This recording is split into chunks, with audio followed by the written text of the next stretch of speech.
Muito bem, vamos lá? Então nós estávamos estudando sobre Apocalipse capítulo 13, a besta que sobe da terra. E vamos lembrar aqui, não dá pra gente recapitular tudo, porque é muita coisa.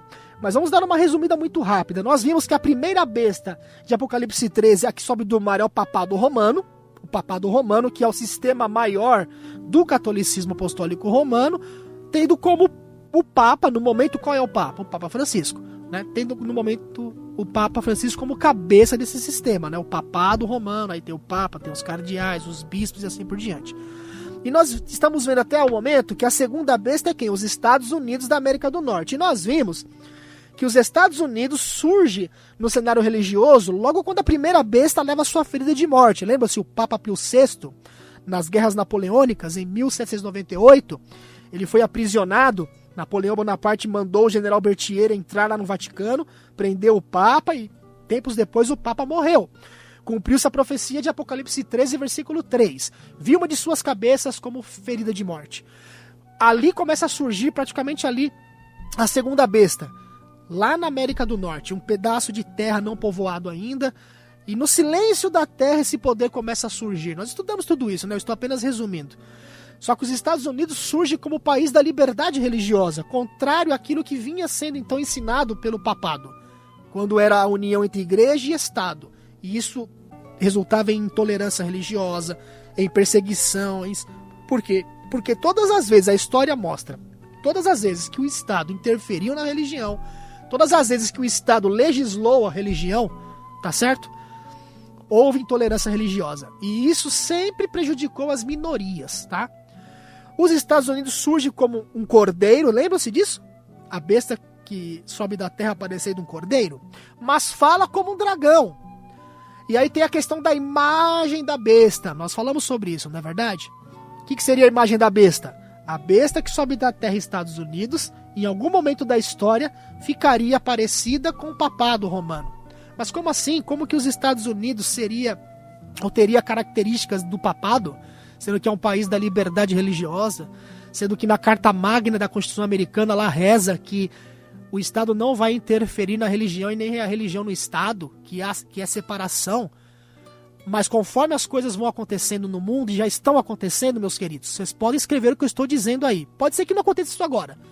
Pode ser que eu até morra e não veja isso acontecer na minha geração. Embora eu creia que a minha geração é a que verá Jesus voltando, tá?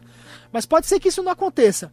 Mas você que é de uma geração mais novinha aí, ó, um dia você vai lembrar, até porque você tá notando agora, né? Um dia você vai lembrar do que eu falei. Os Estados Unidos da América do Norte, mais cedo ou mais tarde, irá se divorciar dos seus princípios constitucionais. E o Estado vai interferir na religião naquele país. E você sabe do ditado, né? O que é bom para a América é bom para o mundo. E assim como houve intolerância religiosa na época do papado, começará a haver intolerância religiosa agora também, quando os Estados Unidos forçar toda a terra a adorar o papado. Porque na verdade os Estados Unidos levará toda a cristandade a aceitar um novo pacto mundial religioso. E quem será o cabeça ou líder máximo desse sistema? O papado romano. Não sei com qual papa, pode ser com o Papa Francisco enquanto ele está vivo. Se não acontecer na época dele, vai acontecer na época de outro papa. E como eu falei, isso pode ser uma utopia para você no momento, mas mais cedo ou mais tarde isso vai acontecer. Porque nós estamos vendo que as profecias estão se cumprindo, meus queridos. Nós estamos vendo e observando. Eu até falei que hoje eu ia trazer algumas notícias. Pode ser que não dê tempo de trazer ainda hoje, porque eu ainda tenho uma outra matéria para trabalhar aqui, tá? Então o que acontece? Vai acontecer isso no momento apropriado, no momento em que Deus permitir que aconteça.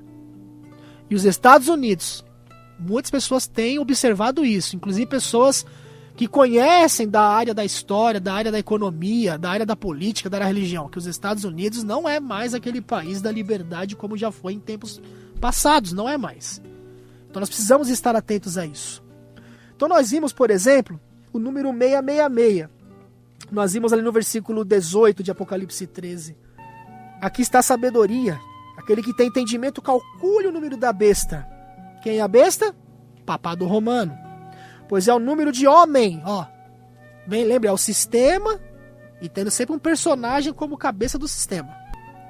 número de homem, não é número de mulher, viu? É número de homem. Ora, esse número é 666, 666. Então, 666, este número, interessante, queridos e queridas, é um número místico. Representa um sistema, em vez de um indivíduo em si. Então, é as duas coisas, tá? É o sistema e o indivíduo fazendo parte do contexto. E interessante que, como é usado num sentido simbólico, ele não pode ser uma marca literal, tá? Porque o Apocalipse é simbólico. Aliás, 95%, tá? Para quem gosta de teologia, no contexto da escatologia, 95% do que você lê no Apocalipse, você não entende como se lê. Apenas 5% entende-se como se lê, tá? Mas o próprio Apocalipse explica ele mesmo. E como nós temos dito aqui, usando o método que o próprio Cristo usou, que é o método historicista, nós vamos identificando, não é, a essência dessas profecias. E vamos ir começando a entender as profecias. É interessante também que os antigos diziam que Deus opera pela matemática. Os antigos diziam isso. Sua religião era uma mistura de religião, astrologia, alquimia, ciências físicas, mentais e matemática também. E a astrologia antiga, ela dividia o céu estrelado em 36 constelações. Sabiam disso? 36 constelações. E estas eram representadas por diferentes amuletos, inclusive, chamados Sigila Solis, ou seja, o selo solar, tá? Esse é o significado. E os amuletos revelavam a veneração que os antigos tinham, sabe pelo quê? Pelo Deus Sol. Olha que interessante, o Deus Sol. Tem uma matéria, inclusive, por trás desse negócio aqui, que eu vou ver se eu ainda falo, né? Acho que mais para domingo que vem mesmo, essa questão do Deus Sol. Porque é aquilo que a gente chama da cerejinha do bolo, né? Porque a nova ordem mundial, ela é como se fosse um bolo. Então, nesse bolo você tem uma nova ordem econômica, porque a economia do planeta, ela vai quebrar.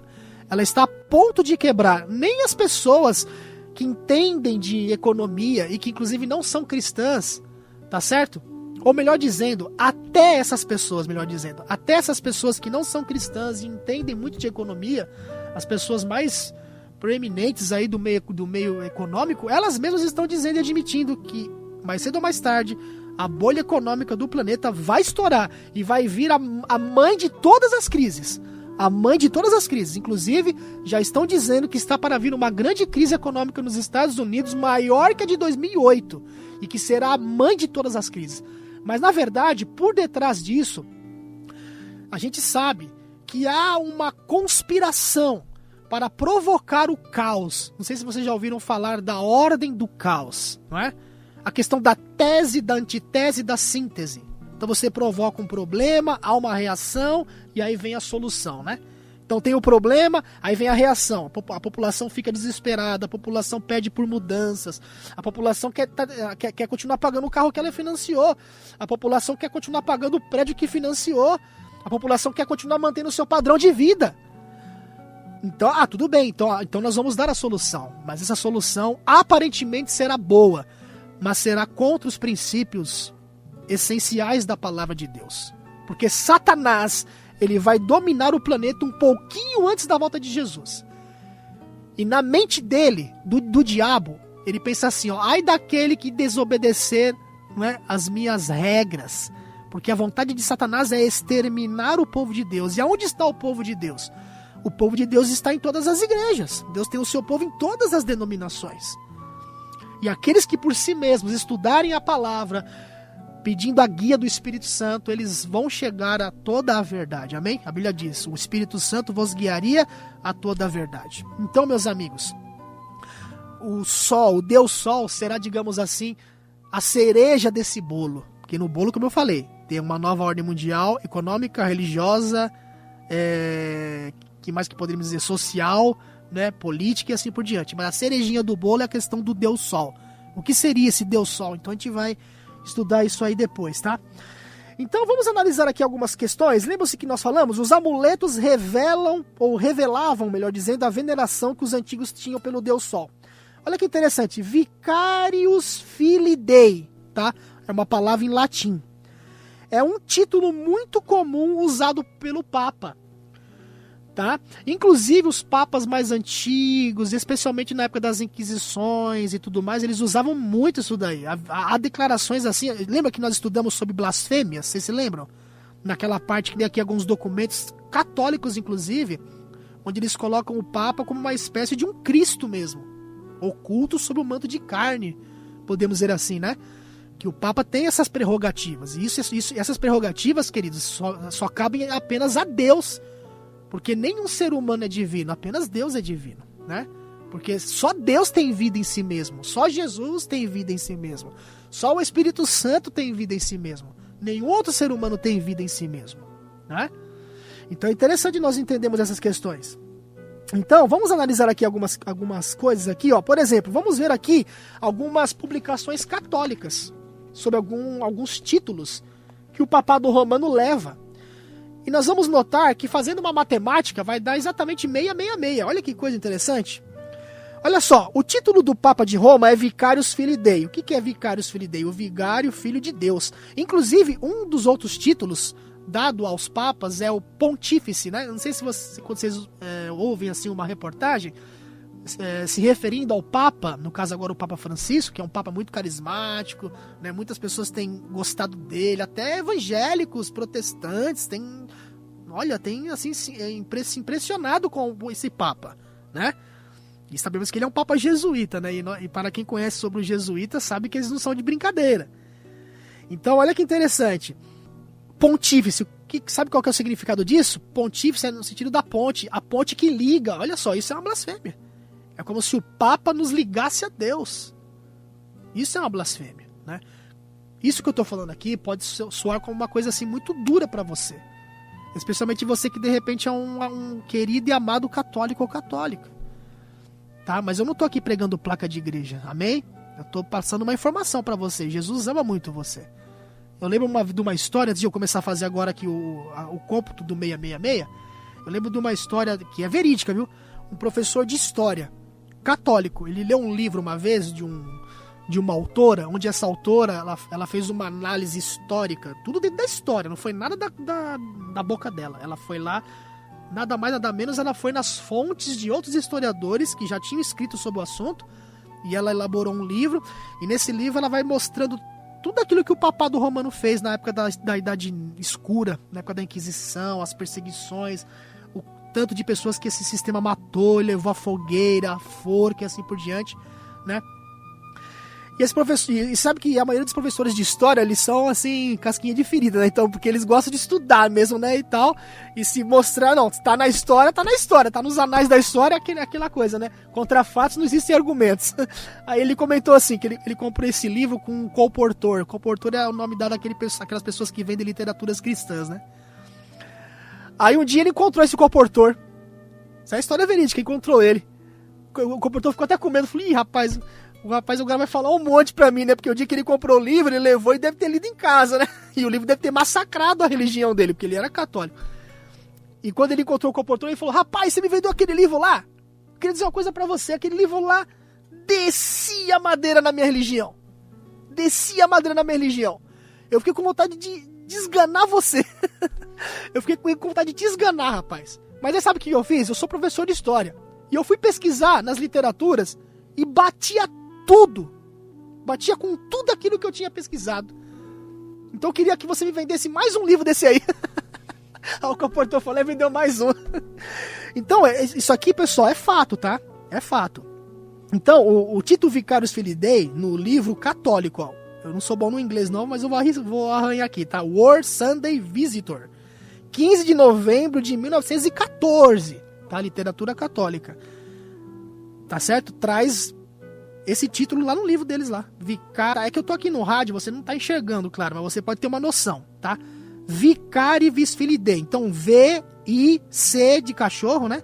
A de Alexandre, R de rato, I de inteligente, V de vida, é que tem tantas opções, né?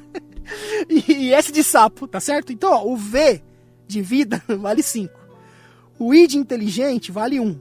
O C vale 100. Isso em algarismo romanos, tá? Algarismo romano, que é uma frase em latim, tá? Então o cômputo aqui é em cima do contexto do latim, que seria o algarismo romano. Repetindo, o V 5, o I 1, o C 100, o A não vale nada, tá? Não tem validade, o R também não tem, o I vale 1 de novo, o V 5 de novo e o S nada, tá? Então vai fazendo as contas aí, ok? Fili, F de faca, não vale nada. I de inteligente, 1 de novo. L vale 50. O I vale 1. O I de novo, porque é fili, com 2 Is, né? Vale 1 também de novo, tá? Você tá anotando aí direitinho? Depois o Dei, então, porque é vicarivis fili Dei. Dei, o D vale 500, o E não vale nada e o I vale 1.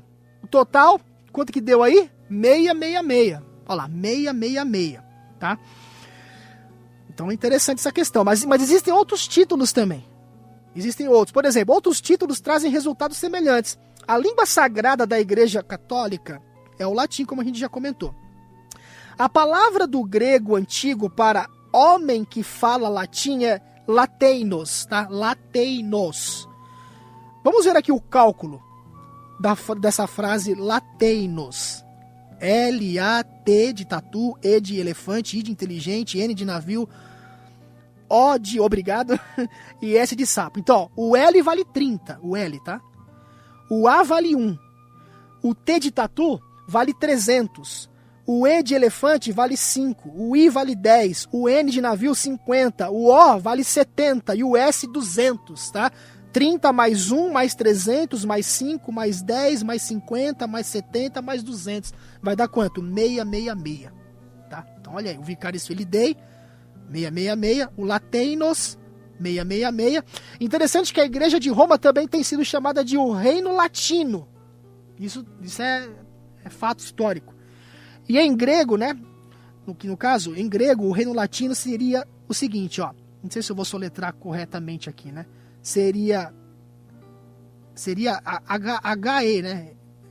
Ri, seria acho que assim que soletraria, não sei, né? Posso ser leigo aqui no caso, mas seria HE. Então, vamos colocar novamente o seguinte, ó. Ri, HE, Latine, Basileia, tá? Ri, Latine, Basileia. Mas vamos ser mais práticos. O H de homem vale 0, não vale nada. O E de elefante vale 8. Latine agora, o latine, né? L vale 30. O A vale 1. O T de tatu, 300. O I, 10. O N de navio, 50. E o E, 8. Basileia, que é o B de bola, 2. A de Alexandre, 1. S de sapo, 200. I de inteligente, 10. L de laranja, 30. E de elefante, 5. I de inteligente de novo, 10. A de Alexandre, 1. Tá? Então, você somando tudo isso, né? 8 mais 30, mais 1, mais 300, mais 10, mais 50, mais 8, mais 2, mais 1, mais 200, mais 10, mais 30, mais 5, mais 10, mais 1, dá 666. Tá bom? 666. Interessante também que quando o braço italiano da igreja cristã forçou a sua ascensão ao poder e buscou controlar a igreja, tá? Ele tornou-se a Igreja Católica Romana, ou a Igreja da Itália. Interessante isso. E em grego, ela foi chamada de Italica Ecclesia. Itálica com K, tá no final. Itálica com K. Ecclesia, com 2 Ks também, tá? Então, a frase itálica. O I vale 10, o T 300, o A vale 1, o L 30, o I 10, o K 20 e o A 1. Tá? 10 mais 300, mais 1, mais 30, mais 10, mais 20, mais 1. Eclésia, com 2 Ks, lembrando. Eclésia. O E vale 5, o K vale 20, o K de novo 20, o L 30, o E 8, o S 200, o I 10 e o A 1. Essa soma toda dará 666 também. Então é interessante que algumas pessoas podem dizer assim, mas já fizeram a soma de outros nomes e também deu 666. É verdade. Né? É verdade. Há outros nomes, e eu posso comentar isso no programa depois aí, porque infelizmente o horário já tá batendo ali para terminar praticamente. Mas interessante que o contexto do 666 aqui apresenta o quê? Um poder político, religioso, intolerante, que perseguiu e que vai perseguir de novo. Então, essa questão do 666 no contexto dos títulos que o papado romano leva, tá? Faz parte, né? Ou seja, é um dos pormenores de todo um contexto. Porque, de fato, outros nomes podem dar 666 também. Pode ser que se pegar meu nome aí, pode dar 666, já pensou? Pega meu nome, é Alexandre Bernardes Correia. Opa, deu 666, o Alexandre é o anticristo. O Alexandre da Rádio Musical é o anticristo. Já pensou? Mas eu não tenho nada a ver com nenhum poder religioso, eu não persegui ninguém, eu não matei ninguém, eu não reinei durante 1260 anos. Vocês estão entendendo a essência da coisa aqui? Então esse 666, dentro desses títulos, é um dos pormenores de todo um contexto profético que, infelizmente, historicamente, vai cair no colo do papado. Então, na semana que vem, a gente vai analisar que eruditos gregos testaram nomes de cerca de 400 outros reinos, nenhum dos quais apresentou o número 666. Nesse caso, sim, já expliquei. Vamos falar um pouquinho sobre Babilônia. Quem é Babilônia? Semana que vem eu termino de vez isso aqui, viu? Ufa, né? Vamos acabar de vez isso aqui. Semana que vem. E nós vamos explicar qual a diferença entre o número 6 e o número 7 na palavra de Deus. Qual a diferença? Então é isso, meu amigo e minha amiga. Eu queria fazer aqui um apelo antes de terminar. Eu espero que você tenha gostado do estudo, tá? Aqui o estudo não é nada pessoal contra ninguém, contra a igreja de ninguém, contra nenhuma pessoa. Apenas fatos. E eu tenho certeza, e sempre digo isso, que a maioria das pessoas sinceras, e que na última hora, quando entenderem o chamado daquele quarto anjo de Apocalipse 18 que ilumina toda a terra, vai dar ouvido à verdade e vão sair do engano e abraçarão toda a verdade, né? E a maioria deles, viu? A maioria deles estão lá na Igreja Católica. A maioria deles. Deus tem seu povo lá, tá?